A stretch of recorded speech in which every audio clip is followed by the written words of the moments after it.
नमस्कार दोस्तों, स्वागत है आपके अपने चैनल पर जहां हम आपको देते हैं यूपीएससी की सबसे जरूरी अपडेट्स। यूपीएससी की तैयारी एक ऐसा सफर है जहां हर दिन नए नए मोड़ आते हैं और इन मोड़ों पर आपका साथ देने के लिए हम हमेशा तैयार हैं।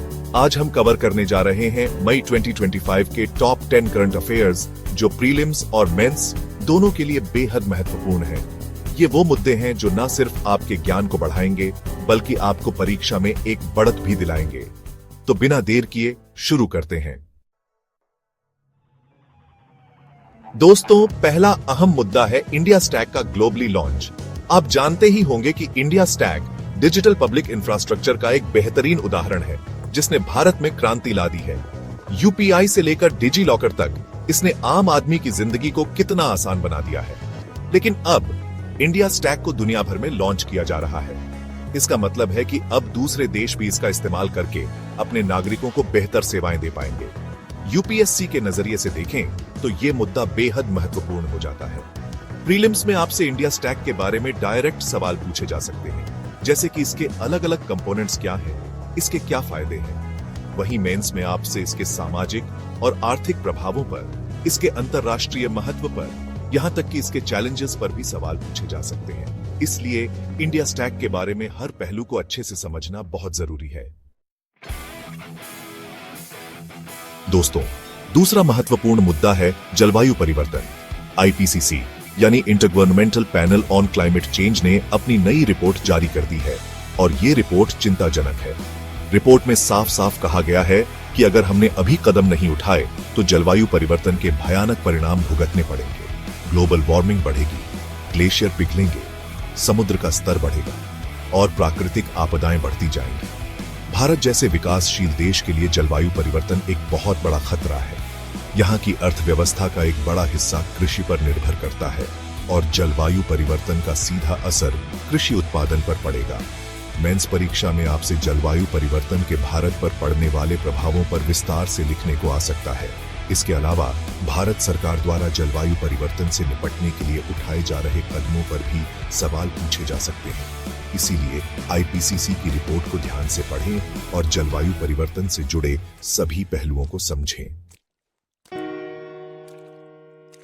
तीसरा महत्वपूर्ण मुद्दा है महिला आरक्षण बिल। संसद में महिलाओं को विधानसभाओं और लोकसभा में आरक्षण देने से जुड़ा बिल पेश किया गया है। इस बिल में प्रस्ताव है कि संसद और विधानसभाओं में 1/3 सीटें महिलाओं के लिए आरक्षित कर दी जाए। अगर यह बिल पास हो जाता है तो भारतीय राजनीति में महिलाओं की भागीदारी बढ़ाने में एक महत्वपूर्ण कदम होगा। हालांकि इस बिल का कुछ लोगों ने विरोध भी किया है।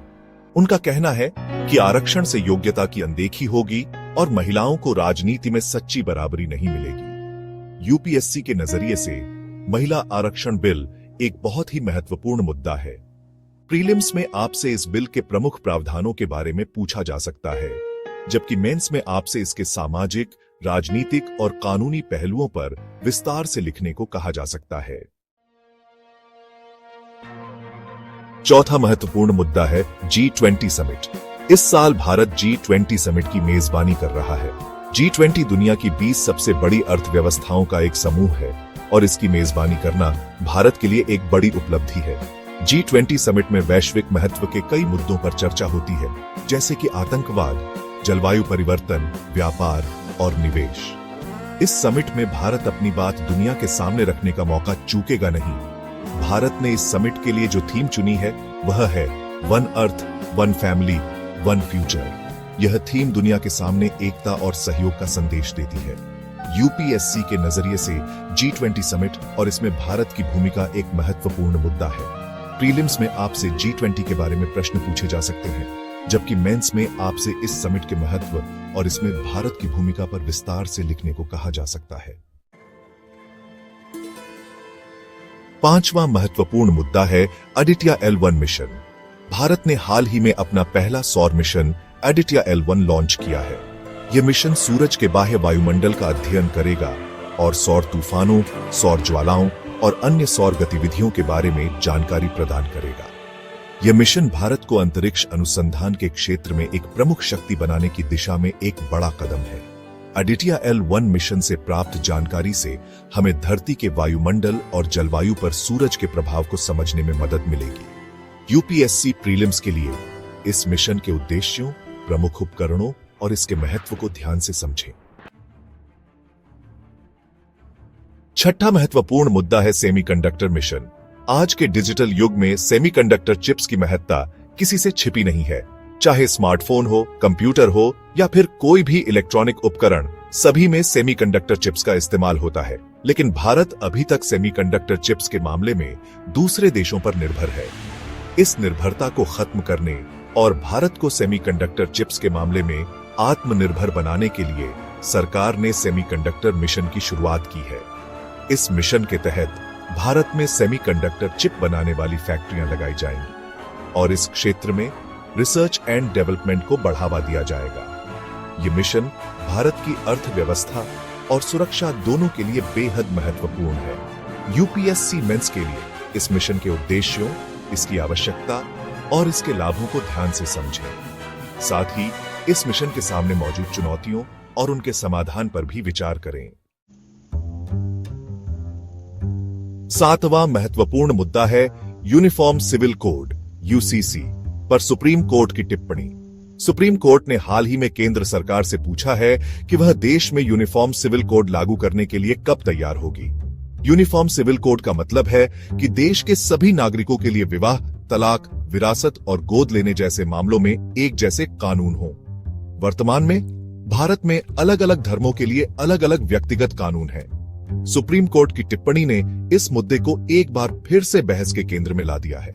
यूपीएससी मेंस के लिए यूनिफॉर्म सिविल कोड के पक्ष और विपक्ष में दिए जाने वाले तर्कों को समझें। साथ ही इस मुद्दे के सामाजिक, राजनीतिक और कानूनी पहलुओं पर भी विचार करें। आठवां महत्वपूर्ण मुद्दा है विश्व स्वास्थ्य संगठन WHO का नया ग्लोबल हेल्थ अलर्ट। WHO ने हाल ही में एक नए वायरस के कारण फैलने वाली एक नई बीमारी को लेकर ग्लोबल हेल्थ अलर्ट जारी किया है। यह वायरस बहुत तेजी से फैल रहा है और इससे पीड़ित मरीजों में गंभीर लक्षण देखने को मिल रहे हैं।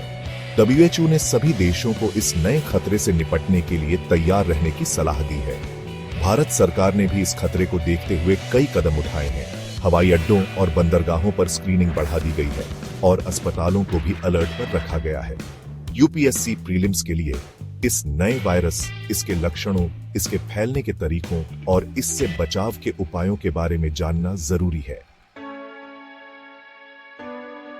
नौवां महत्वपूर्ण मुद्दा है ग्रीन हाइड्रोजन। ग्रीन हाइड्रोजन एक स्वच्छ और टिकाऊ ऊर्जा स्रोत है जो कि पानी के विद्युत अपघटन से प्राप्त होता है। भारत सरकार ने ग्रीन हाइड्रोजन मिशन की शुरुआत की है, जिसका उद्देश्य 2030 तक देश को ग्रीन हाइड्रोजन के क्षेत्र में एक वैश्विक केंद्र बनाना है। ग्रीन हाइड्रोजन का इस्तेमाल परिवहन, उद्योग और बिजली उत्पादन जैसे क्षेत्रों में किया जा सकता है। यह जीवाश्म ईंधन का एक बेहतर विकल्प है और यह जलवायु परिवर्तन से निपटने में भी मदद कर सकता है। यूपीएससी मेंस के लिए ग्रीन हाइड्रोजन के उत्पादन, इसके उपयोगों, इसके लाभों और इसके सामने मौजूद चुनौतियों के बारे में जानना जरूरी है। 10वां और आखिरी महत्वपूर्ण मुद्दा है नई शिक्षा नीति 2025। भारत सरकार ने हाल ही में नई शिक्षा नीति 2020 को लागू किया है, जो कि देश की शिक्षा व्यवस्था में एक बड़ा बदलाव लाने का काम करेगी। इस नीति के तहत स्कूली शिक्षा से लेकर उच्च शिक्षा तक कई बदलाव किए जाएंगे। नई शिक्षा नीति 2025 में इन बदलावों को और आगे बढ़ाया जाएगा और शिक्षा व्यवस्था को और ज्यादा प्रभावी और प्रासंगिक बनाने के लिए नए कदम उठाए जाएंगे। यूपीएससी प्रीलिम्स और मेंस दोनों के लिए नई शिक्षा नीति 2020 और 2025 के प्रमुख प्रावधानों, उनके उद्देश्यों और उनके संभावित प्रभावों को समझना जरूरी है। तो दोस्तों, ये थे मई 2025 के टॉप 10 करंट अफेयर्स जो यूपीएससी परीक्षा के लिए महत्वपूर्ण है। इन मुद्दों को ध्यान से पढ़ें, समझें और इन पर अपनी राय बनाएं। यूपीएससी की तैयारी में निरंतरता और समर्पण बहुत जरूरी है। अपनी तैयारी जारी रखें और सफलता जरूर मिलेगी। आपको कौन सा टॉपिक सबसे ज्यादा इंटरेस्टिंग लगा, कमेंट में जरूर बताएं।